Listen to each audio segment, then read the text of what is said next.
Hello and welcome to the garage on this rainy Friday evening for a Southern Model Railway update video. It's a little bit rainy, as I said, it's a little bit cold. Hopefully this video will show a little bit of an update about what I've been doing, if you've not seen it so far, and maybe some plans for the weekend. Cheers, let's have some good modelling this weekend. So here we are with a view from one end of my layout to the other end, and you can see kind of where I've got and hopefully what I'm going to be doing this weekend. So if you haven't kind of followed this layout so far, it's built because my garage roof is leaking when it rains. But you know what, law of the sod, bloody thing isn't leaking, hasn't done all week when it's rained. Kind of, this is the area where it's leaking, here, point there, point where it's leaking, there. From there, that's where it leaks from, but it's not bloody leaking. So bit frustrating because I dismantled my Sandgate and Hive layout because of the leak, and no, it doesn't appear to be leaking. Curses. Anyway, this layout was built because of the leak and because it's portable and I can move it away from any of the leaks, but it's getting there slowly and I'm still enjoying building it. So Sandgate and Hive's on hold, say, you know, que sera, sera.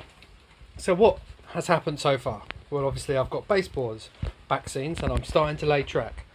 At the moment, the track that I've laid, the limit to what's kind of fully wired in and all of that sort of digital fun stuff, probably is up to that baseboard, in fairness. So those 2 points have been wired in with motors and decoders. You can see that under there.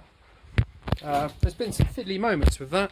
So the screws, as you can see for that motor, that's a difficult motor to screw in, but I don't know if we can really see there, there's some, I can just about get to the right hand screw at an angle from the right hand side of that joist, and I drilled a hole. Where's the hole? The hole is about there. There's a hole there where I can thread a screwdriver through and screw the mount screw hole for that motor. So yeah, there we go.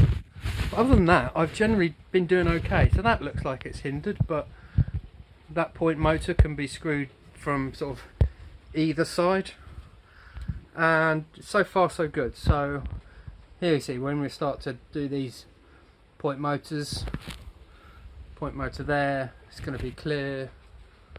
There's going to be a point motor there, and if we go under, it's going to be clear. Anyway, that's the kind of shenanigans that I've been getting up to with decoders and point motors. So baseboard A, if you want to call it that, B and C, or 1, 2, 3. It's easy as ABC, 1, 2, 3. It's progressing. And then from there, I've also started to lay lots of the other tracks. So the main line's laid. You can see down there the main line and passing loop through the station. Obviously there's a buffer stop there because when I drive trains I don't want to drive them off the edge. So that's all fitted.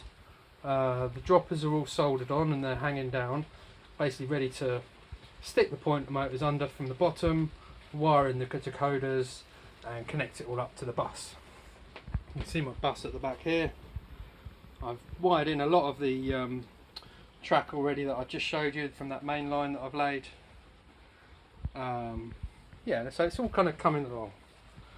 So kind of plans for the weekend are to try and get this last bit of the goods yard finished. So where have we got to? Shall I point? Yeah, let's point. Look, that points, the droppers have been fitted or drilled and pulled through. That one. So kind of from there, that siding, that one, this funny little kind of twisty kind of join up from there to there, and obviously then I'll have to make the gaps between the baseboards B and C, or 2 and 3.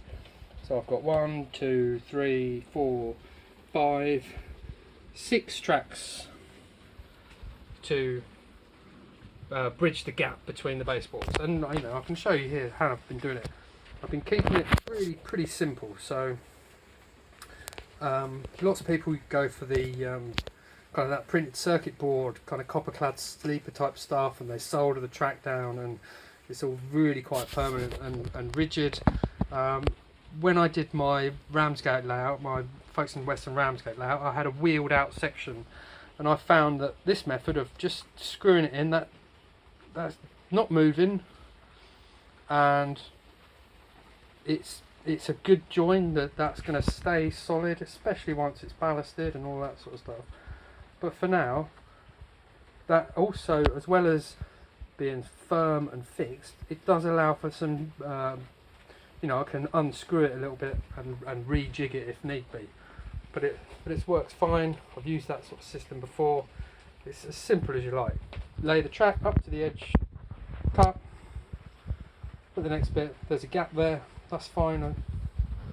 There's a gap there. You can actually see I just shaved off a bit of that baseboard there just to make sure it was dead level. God, this is a test. How level is it? Yeah, it ain't bad. Maybe when it comes to kind of really finalising this, I'll just maybe put a shim of plastic card under that left hand side there just to raise it up. But it's working. The trains aren't going to derail going up that tiny little bump. So far so yeah, that's kind of how I'm doing my joins between the baseboard. So as you can see, 6 to do from that area, and all this track through into the goods yard. So maybe I'll try and show you what all that's drawn out on here. So here's a kind of a wide view. So if we come in here, we've got 2 platforms starting there, either side of the main line, and then the kind of run round loop. We've got a shelter. The platforms go bridge across that gap, and here signal box, kind of an idea roughly where a signal might be. There's the hut I've already built. There's another kind of hut there. This is going to be the main station building. Water tower. I think there's a signal round about there. So a roadway coming across. So I'm going to cheat a little bit because I know that there's a level crossing that was just in front of this bridge, but it was installed much later than the kind of the time frame I'm building this layout at. But I like it. I like the idea of this kind of level crossing in front of a bridge. I think it's quite quirky. It's probably quite a unique feature. It was installed when the power station was being built down on Dungeness, because the bridge that was there wasn't going to be big enough for all the lorries kind of trundling over it. So they needed to kind of cross the railway line.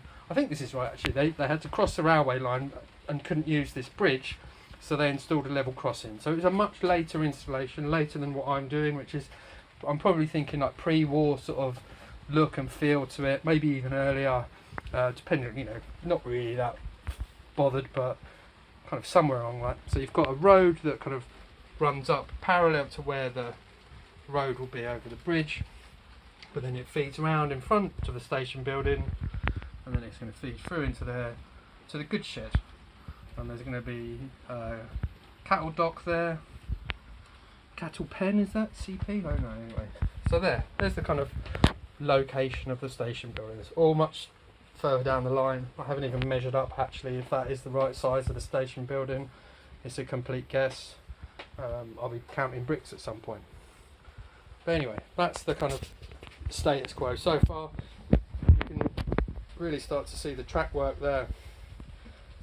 Hopefully this weekend I'll get a bit of time out here to kind of get that track kind of screwed down and connected, and then it's just a matter of the long electrical haul of wiring in all the points and the decoders. The point motors are all ready to go. They've all got their wires wired up, ready, soldered on, ready to go. The decoders are ready to go. My little C-class is ready to test it. My can of beer is ready to be drunk. My workbench is a bit of a mess. But yeah, it's all getting there.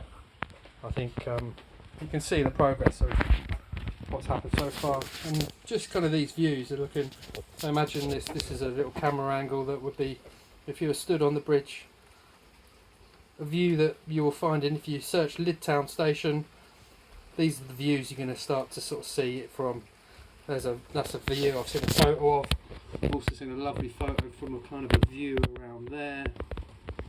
If seen any other Lydd Town photos, there's a I think there's a photo somewhere around here. It must be from the signal box, so maybe it's from there. But shows lots and lots of horses being unloaded. So you know, we're starting to get the scenes. One last little view. There we go. Let's get a view from right up the far end. Right, let's get that in focus at the back there. There we go. So yeah, that's my little rambling update. That's all I've got time for. Thanks for watching. Bye bye.